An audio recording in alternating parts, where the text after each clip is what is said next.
ఈరోజు నేను ఇలా తెల్ల గోంగూర 2 రోజులు వండుతున్నాను. దానికి 2 కట్టలు ఇలా తెల్ల గోంగూర తీసుకున్నాను. Hello hi, welcome to my channel Bhavani teacher. ఈరోజు నేను చూడండి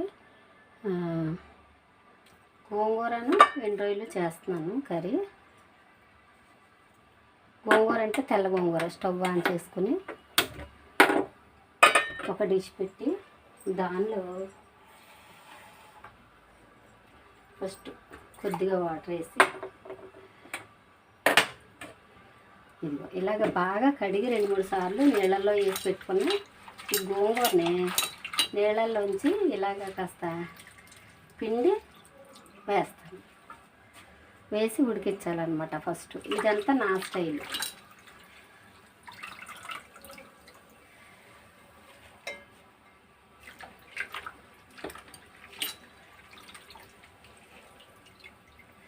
ఇలాగా మొత్తం ఆకంతా కూడా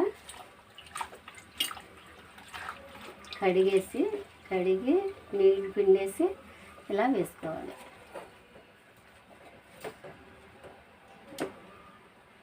సగం ఆకు వేసిన తర్వాత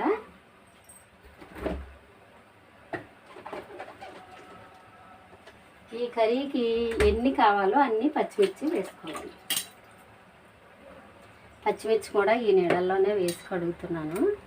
ఆకు కడిగిన నీళ్ళల్లోనే వేసి కడిగి వీటిని ఇలాగ దీని మీద పెట్టేసుకుందాం. మళ్ళీ కొంత ఆకు వేసిన తర్వాత మిగతా పచ్చిమిర్చి పెట్టుకుందాం. ఇది నేను చేసే విధానం.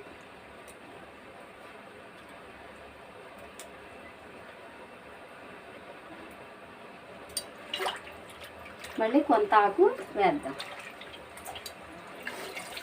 చాలా అంటే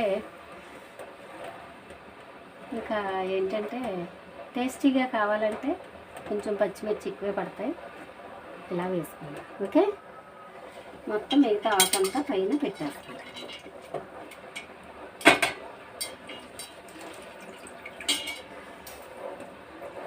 పెట్టేసి ఫస్ట్ ఏదో ఒక 1/2 కప్పు వాటర్ వేసాను కదా, అంతే. ఇంకా నీళ్ళు వేయకూడదు, దానిలో నీళ్ళు వేయకూడదు.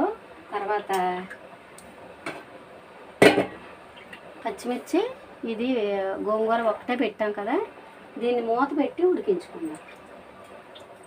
ఏదైనా ఒక మూత పెడతాను.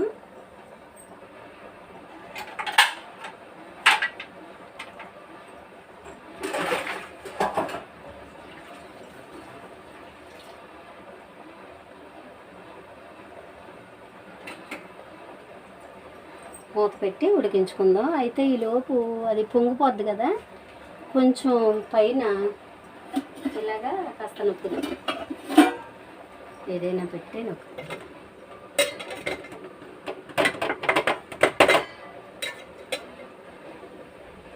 ఓకే, ఇలా ఉడకనిద్దాం. ఈ ఉడికేటప్పుడు మనం అంటే పూర్తిగా ఉడికే వరకు దీన్ని అలాగే ఉంచుకోవడమే బెటర్. పూర్తిగా ఉడికిన తర్వాత కాస్త ఉప్పు, కారం, పసుపు వేద్దాం.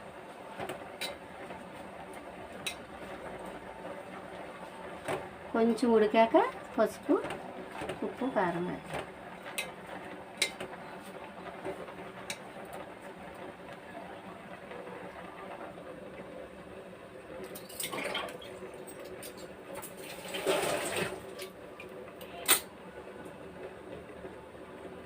చాలా రుచిగా ఉంటుంది.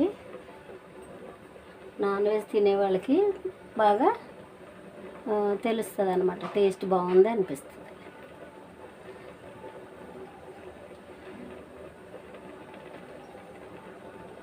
ఇలా కొంచెం ఉడికిన తర్వాత మనం ఉప్పు, కారం, పసుపు వేసుకుందాం.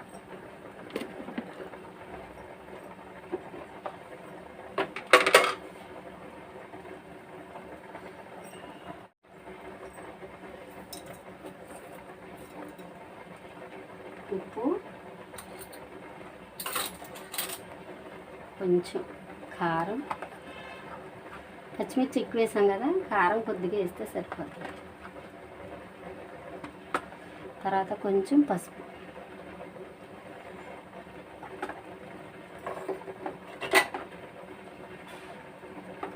రియల్గా పసుపు దీనిలో అయినా వేసుకోవచ్చు, లేకపోతే చివరిగా మనం రొయ్యలు వేస్తాం, ఎండు రొయ్యలు, దానిలో అయినా వేసుకోవచ్చు.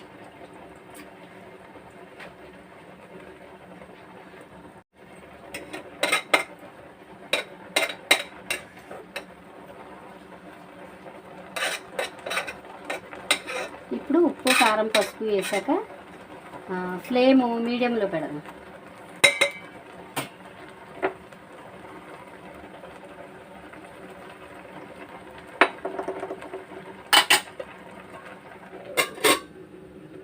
పూర్తిగా బాగా ఉడికే వరకు ఉడికించుకుందాం.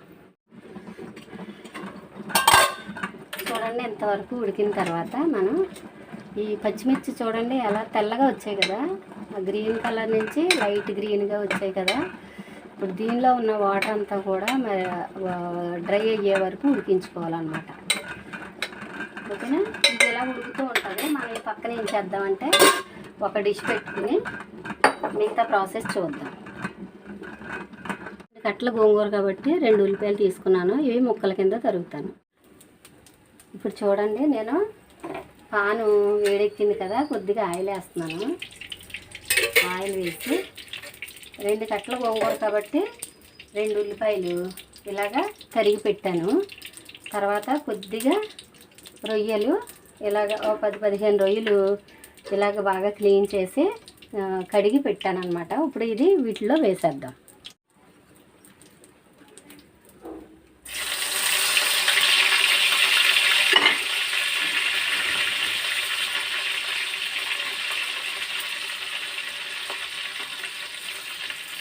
వేసి దీనిలో కొంచెం పసుపు వేద్దాం, ఎందుకంటే రొయ్యలు నాన్ వెజ్ కదా. చిటికెడు పసుపు వేస్తే అది స్మెల్ రాకుండా ఉంటుంది.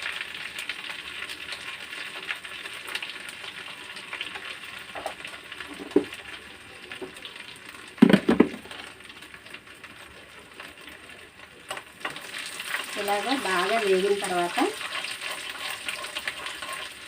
హైలోనే వేపుకున్నాను రొయ్యలు.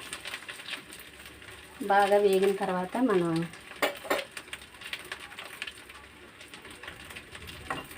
ఇప్పుడు ఉల్లిపాయలు కూడా వేసేసుకుందాం.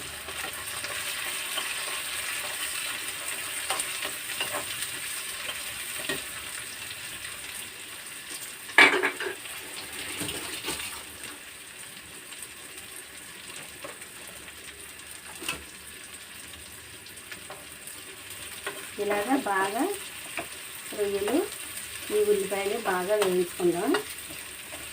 ఇలా వేయించుకునేటప్పుడు చిటికెడు ఉప్పు వేసుకుందాం. ఉప్పు వేయడం వల్ల ఈ ఉల్లిపాయలకి ఉప్పు పడుతుంది అనమాట, లేకపోతే చప్పగా ఉంటాయి, టేస్ట్ బాగోదు.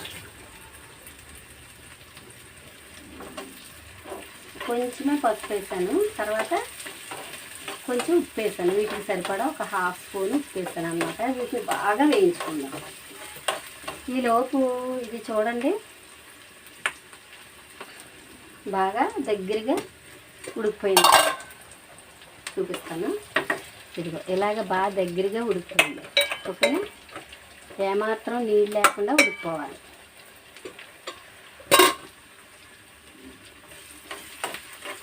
ఇది బాగా వేగాలి. బాగా వేగిన తర్వాత చాలా టేస్ట్గా ఉంటుంది. తప్పనిసరిగా ఇలా ట్రై చేయండి. మరి మీరు ఎలాగా చేస్తారో నాకు తెలియదు, కానీ నేనైతే నా స్టైల్ ఇదనమాట. గోంగూర ఎండు రొయ్యలు వండేటప్పుడు నేను ఇలా చేస్తాను. పచ్చి రొయ్యలు గోంగూర వండేటప్పుడు అది వేరే విధానం. దానిలో అల్లం తురుము వేస్తాను. ఈ ఎండు రొయ్యలకి మాత్రం ఏమి వేయమన్నమాట. ఓకే, ఇప్పుడు స్టవ్ ఆపేస్తున్నాను. ఆపేసి మనం ఇక్కడ పెట్టుకున్నాం కదా, ఈ ఉడికే దానిలో ఇది వేసేద్దాం.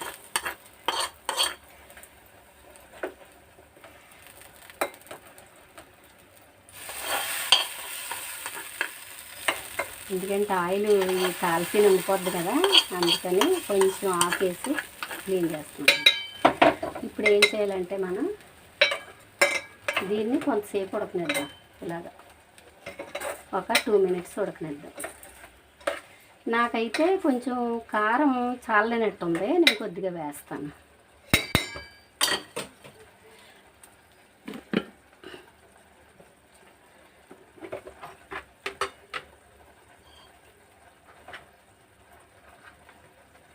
ఈ మాత్రం ఒక హాఫ్ స్పూన్ వేస్తున్నాను, సరిపోద్ది. ఇంకా ఇప్పుడు మనం ఏం చేయక్కర్లేదు, ఒక 5 మినిట్స్ దీన్ని ఇలా ఉడకనిద్దాం.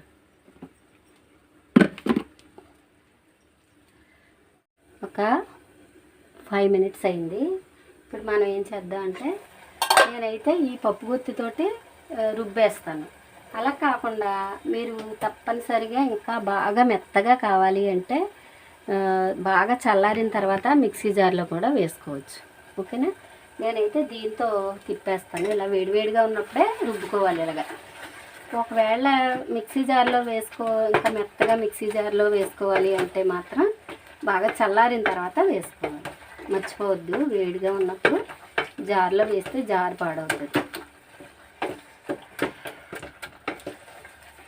ఇలా చాలా బాగుంటుంది, ట్రై చేయండి.